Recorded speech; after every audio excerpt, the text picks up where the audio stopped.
लोगों ने नोट नहीं करना। अच्छा अभी बिजी हैं।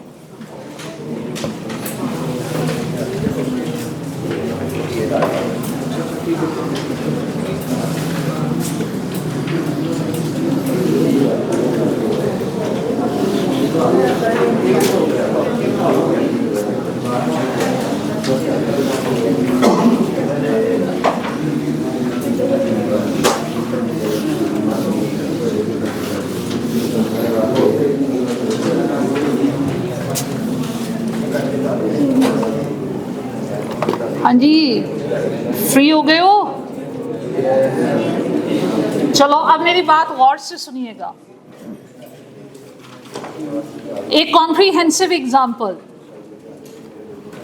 अब तक इस चैप्टर में जो भी हम डिस्कस कर चुके उन्हें एक्यूमुलेट करते हैं। उसके लिए बेटे आपने बस यही प्रैक्टिस रखनी है कि जितनी भी आपको क्वेश्चन में ट्रांजैक्शन गिवन होंगी, स्टेप नंबर 1 में सबके एडजस्टमेंट फैक्टर्स आपने पहले फाइंड आउट करने हैं, बाद में वो आउटस्टैंडिंग टेबल का फॉर्मेट ड्रॉ करना है, फिर ईपीएस की तरफ जाना है।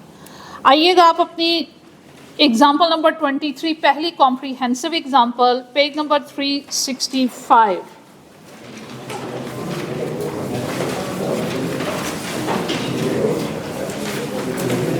आपने मुझे सॉल्व करवाना है, मैंने इसे सॉल्व भी करना है, आपने सब पैटर्न को फॉलो करना है बेटे, ठीक है।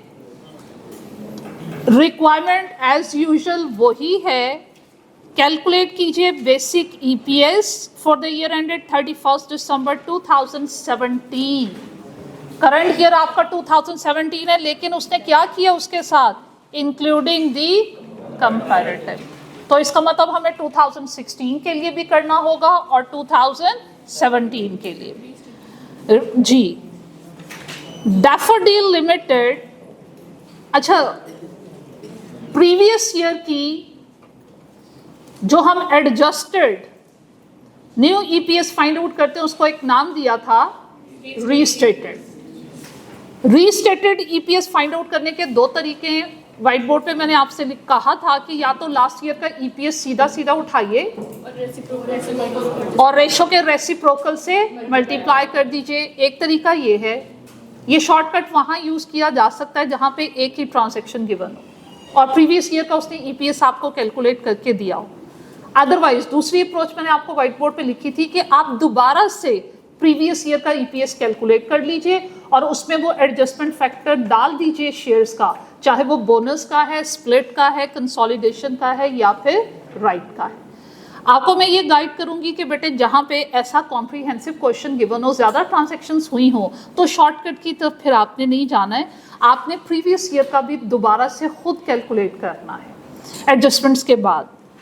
क्या इंफॉर्मेशन गिवन है? डैफोडिल लिमिटेड की शेयर कैपिटल हैं 1600 मिलियन रुपीस के। इसका मतलब है कि पार वैल्यू से उसने मल्टीप्लाई कर दिया हुआ है और पार वैल्यू पर शेयर कितनी है? ₹10। तो इट मीन्स के स्टार्ट में हमारे पास नंबर ऑफ शेयर्स कितने थे? 160 मिलियन। और ये 31 दिसंबर 2015 की बात है, मतलब 1 जनवरी 2016 की बात हो रही है। अब उसने 2016 और 17 दोनों सालों के आपको प्रॉफिट कैलकुलेट करके दे दिए और ये नेट प्रॉफिट हैं। क्या क्या ट्रांजैक्शंस हुई हैं इन 2 सालों में?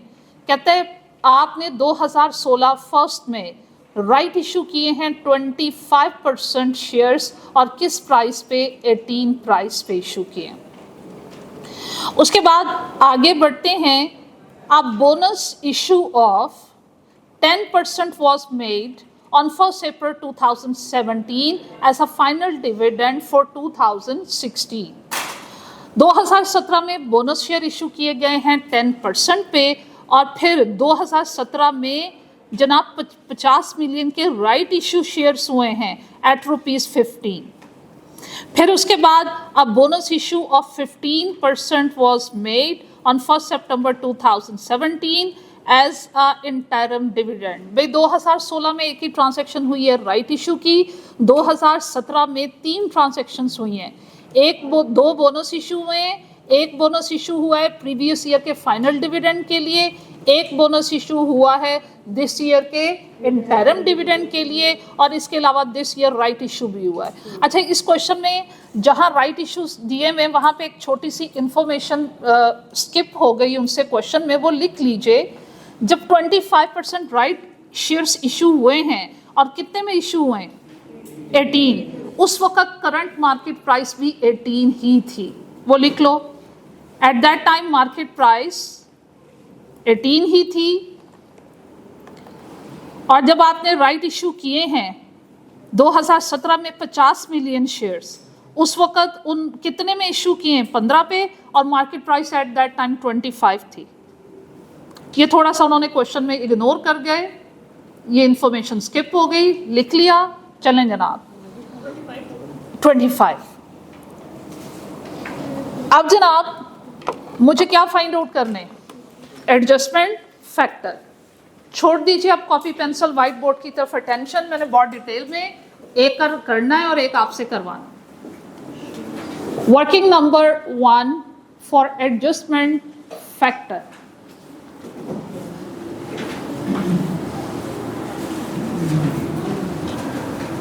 टू 2016 में आपके पास 25% राइट इशू हुआ है, और किस प्राइस पे हुआ है? At full market price. Adjustment factor क्या होगा? कुछ भी नहीं, मतलब उसको इग्नोर करने के लिए हम उस एडजस्टमेंट फैक्टर की वैल्यू को क्या सपोज करेंगे? 1। यहां पे ऐसा क्यों है? एडजस्टमेंट फैक्टर क्यों इन्वॉल्व नहीं है? राइट इशू हुए हैं, लेकिन मार्केट प्राइस पे इशू है, आपने अपने शेयर होल्डर को कोई भी बेनिफिट नहीं दिया, कोई भी फेवर नहीं दी। ओके भाई, उसके बाद आए हम 2017। 2017 में पहले मेरा ख्याल है बोनस हो रहा है, कितने शेयर्स हैं? 10% bonus issue as final dividend of 2016। अब बोनस में एडजस्टमेंट फैक्टर कैसे निकालते हैं बताइए? कैसे निकालते हैं बोनस में? शेयर स्प्लिट में, शेयर कंसोलिडेशन में। Shares after bonus issue divided by shares. Okay, कितने परसेंट है? अभी मेरे पास एक्स की नंबर ऑफ शेयर्स की वेटेज नहीं है, लेकिन ये मुझे पता है कि बोनस शेयर इशू किए जा रहे हैं, 10% इशू किए जा रहे हैं। इसका मतलब जो ऑलरेडी शेयर्स होंगे उनका 10% होंगे, वो बेस होगी, वो कितने परसेंट होंगे? 100%। तो 10% बोनस के बाद नंबर ऑफ शेयर्स कितने हो गए? 110%। और बिफोर कितने थे? 100%। तो ये एडजस्टमेंट फैक्टर क्या हुआ? 1.1%। क्या ये बात फॉलो की? ओके। उसके बाद 2017 में फिर कुछ हुआ है। ट्रांजैक्शन नंबर 2 राइट इशू की थी, चेक करो। नहीं, दूसरी राइट की थी। 50 मिलियन राइट शेयर्स इशूड, और किस प्राइस पे? 15 पर शेयर अगेंस्ट ₹25 पर शेयर। अब यहां पे एडजस्टमेंट फैक्टर फाइंड आउट करने के लिए मुझे क्या चाहिए? थ्योरेटिकल एक्स राइट प्राइस चाहिए मुझे, TERP। वो कैसे फाइंड आउट करना है? बहुत इजी है। देखो, 50 million number of shares issue करें अगेंस्ट हाउ मेनी शेयर्स, वो मेरे पास नहीं है। जब तक मेरे पास वो नहीं होंगे हम theoretical x right price find out नहीं कर सकते। उसके लिए हम क्या करेंगे? पेज नंबर 1 पे हम ये वर्किंग करें, पेज नंबर 2 पे मैंने आउटस्टैंडिंग शेयर्स का टेबल ड्रॉ कर दें।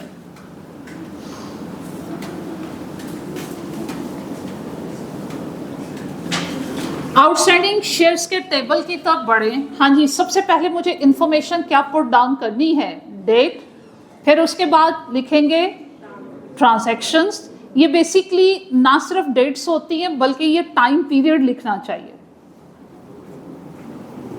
फिर उसके बाद क्या होगा भाई? ट्रांजैक्शंस के बाद मेरे पास होंगे जो नंबर ऑफ शेयर्स हैं वो एडजस्ट होते जाएंगे, उनको किसके साथ मल्टीप्लाई करना है और किसके साथ मल्टीप्लाई करना है? Adjustment factor. तो फिर जब मल्टीप्लाई करेंगे मेरे पास क्या आएंगे, आउटस्टैंडिंग शेयर्स। जितनी इंफॉर्मेशन है मैंने अपने टेबल को कंप्लीट करते चले जाना है। सबसे पहले 2016, 1 जनवरी 2016 कितने नंबर ऑफ शेयर्स थे? 160 मिलियन थे, मिलियंस में ही रहने देते हैं, चलें भाई। उसके बाद ट्रांजैक्शन क्या हुई? ये 25% राइट इशू कब कर रहे हो? नहीं, कब कर रहे हो? 1 मई 25% राइट इशू, और 160 का 25% कितना बना? 40। तो मेरे पास कितना बैलेंस हो गया? 200। अब ये मेरे पास बैलेंस कब तक रहा? अगली ट्रांजैक्शन कब हो रही है? 2017। बेटे ये मेरे पास बैलेंस कब तक रहा? 1 जनवरी से लेकर फर्स्ट में कितने मंथ्स बनते? मतलब जनवरी टू अप्रैल। इसका टाइम फैक्टर कितना रहा? 4/12। उसके बाद अगली ट्रांजैक्शन बेटे जाके आ रही है 2017 में। 2016 में मजीद कोई ट्रांजैक्शन नहीं हुई, और 2016 का साल मेरा कब खत्म हो गया? दिसंबर। इसका मतलब है कि ये वाला मेरे पास बैलेंस कब तक रहा? ये मेरे पास 1 मई से लेकर दिसंबर तक रहा। कितना टाइम पीरियड इसका बनता है? 8 मंथ्स। 8/12।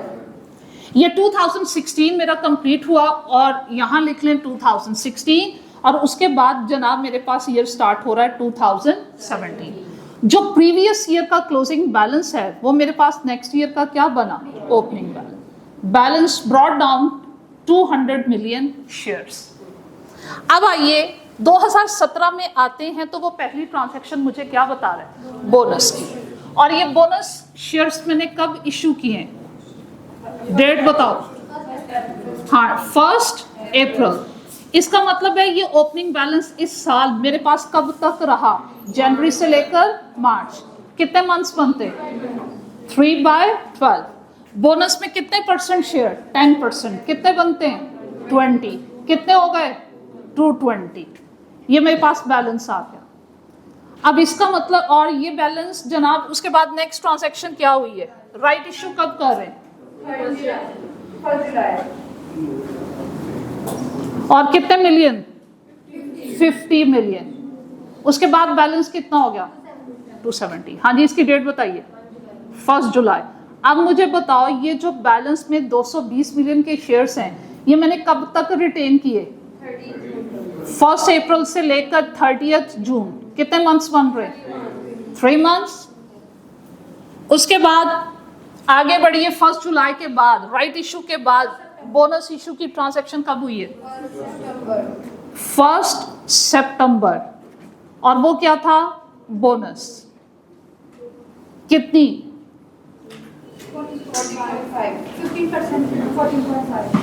15% थी। और किसका लेना है 15%? 270। कितना बना?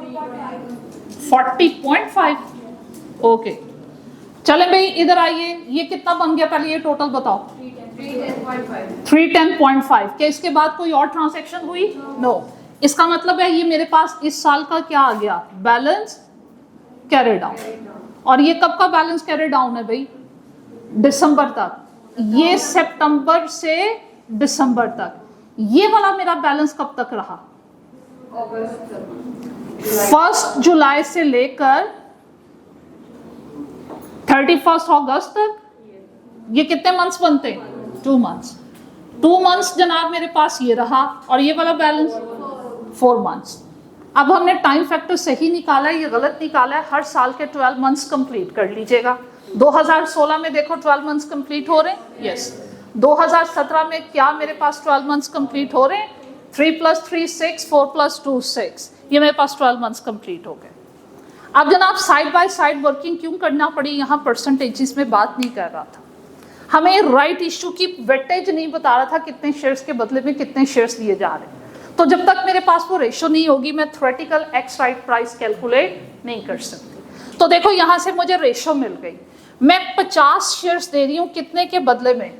220 के बदले में। तो यहाँ से मैंने थ्योरेटिकल एक्स राइट प्राइस कैसे फाइंड आउट करनी है, मैंने कहना है 50/270 प्लस 220/270 इनटू ये जो नए शेयर्स आप इशू कर रहे हो, कितने पे इशू कर रहे हो, 15 पे, जबकि एक्स मार्केट प्राइस कितनी थी, 25। ये मैंने क्या किया, कौन समझाएगा? ये देखो वो रेशो थी ना, 1:4, तो वो मैंने वही किया, जो शेयर्स 15 पे इश्यू हो रहे हैं वो नंबर ऑफ शेयर्स लिखे divided by total number of shares.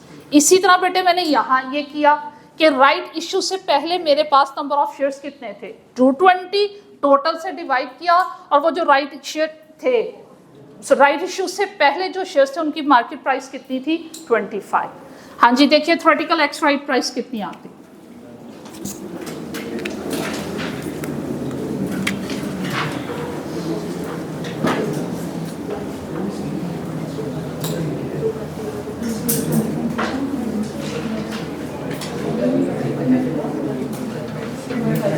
बेटा कैलकुलेटर्स नहीं है,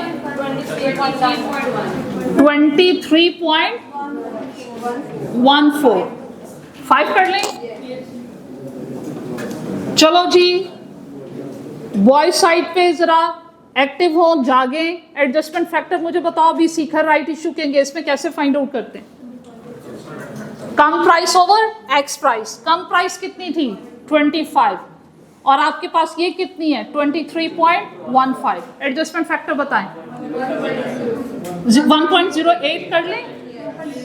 ओके, ये भी वर्किंग हो गई, एक वर्किंग बची है हमारी, और वो कौन सी है, हमारे 2017 में एक ट्रांजैक्शन मेरा ख्याल है और हुई थी, थर्ड ट्रांजैक्शन 2017 में, बोनस इशू हुआ था फॉर इंटरम डिविडेंड, हुआ था, इसकी डिटेल बताओ। 15%। चलो ये परसेंटेज में अगर गिवन होता है ना तो बड़ा आसान होता है। एडजस्टमेंट फैक्टर कैसे निकालें, बोनस के बाद 115% हो गया, और बोनस से पहले कितना था, 100%, कितना हो गया, 1.15। चलो अब आते हैं अगली बात की तरफ जो सिखाना चाह रहे हैं। आपने छोटी छोटी एग्जांपल्स में इंडिविजुअल ट्रांजैक्शंस के एडजस्टमेंट फैक्टर और उनकी एप्लीकेशन सीख ली। अब मैंने उनके कंबाइंड इफेक्ट कैसे देने हैं वो इम्पॉर्टेंट है। याद कीजिए उन छोटी छोटी एग्जांपल्स ने आपको क्या सिखाया कि एडजस्टमेंट फैक्टर अगर इस बोनस के अंगेंस्ट में है तो उसकी एप्लीकेशन इस पे या इसके बाद वाले बैलेंस पे नहीं करनी, क्योंकि एडजस्टमेंट हो चुकी इससे प्रीवियस बैलेंस पे करनी। अब ये देखो मैं कैसे करनी, मैंने लास्ट ट्रांजैक्शन का एडजस्टमेंट फैक्टर पहले उठाना है, और लास्ट ट्रांजैक्शन इस क्वेश्चन में जो है उसका एडजस्टमेंट फैक्टर है 1.15। वो ट्रांजैक्शन कहाँ है, दिस वन। मैंने इससे पहले जितने टाइम फैक्टर्स हैं उनके ऑपोजिट इसकी एप्लीकेशन करनी है। यहाँ पे 1.15, 1.15, 1.15 हर जगह चार्ज कर दिया। क्यों, रेट्रोस्पेक्टिव इफेक्ट देना। IAS 8 पढ़ना है, वहां हमने रेट्रोस्पेक्टिव इफेक्ट को बहुत डिटेल में डिस्कस करना है। यहाँ मैंने थोड़ी सी लाइन आपको पढ़ाई थी कि आपने हमेशा एज्यूम करना है कि ये जो बेनिफिट्स हैं ये शुरू से ही आप अपने शेयर होल्डर्स को दिए हुए, आपने इसका इफेक्ट प्रीवियस ईयर्स पे भी देना है ताकि वो मिसलीडिंग इंप्रेशन वहां से कैंसल आउट हो जाए। क्लियर हुई? आगे आइए, इससे प्रीवियस वाली ट्रांजैक्शन का एडजस्टमेंट फैक्टर देखो 1.08 कहाँ है, ये राइट इशू। ये आपने 1.08 का इफेक्ट कहाँ से देना शुरू करना है, इससे प्रीवियस, इनटू 1.08।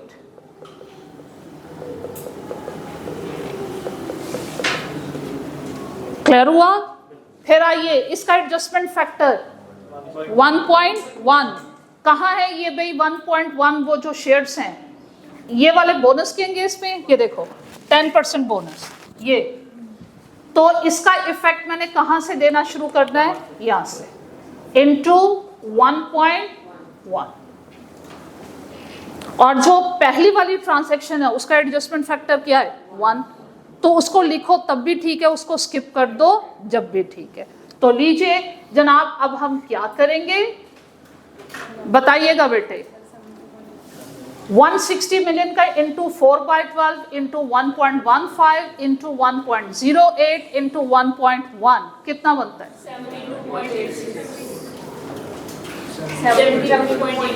72.86। नेक्स्ट 182.16। ये 2016 के outstanding number of shares total कर लीजिए। 255.02। आगे ये 2017 में 68.31। फिर 51. फिर 103.5। 2017 के आउटस्टैंडिंग नंबर ऑफ शेयर्स का टोटल नहीं क्लियर हुआ। 291.87। उसके बाद क्या करना है? ईपीएस इसको नाम दे देना है रीस्टेटेड का फॉर 2016, और जो करंट ईयर का ईपीएस होगा उसको नाम क्या दे देना है? बेसिक का। और वो जो बेसिक होगा वो किसके लिए होगा? 2017। नेक्स्ट काम कर लोगे। 2016 की अर्निंग को 2016 के आउटस्टैंडिंग शेयर से डिवाइड, और 2017 की अर्निंग को 2017 के आउटस्टैंडिंग शेयर से डिवाइड। हाँ जी, पिक्चर क्लियर हुई कैसे ये क्वेश्चन अटेम्प्ट करना है? अब मेरा बेटा इसको नोट करो, अगली एग्जांपल सॉल्व करके दिखाओ। जो हम रीस्टेटेड पॉइंट करेंगे, A291.87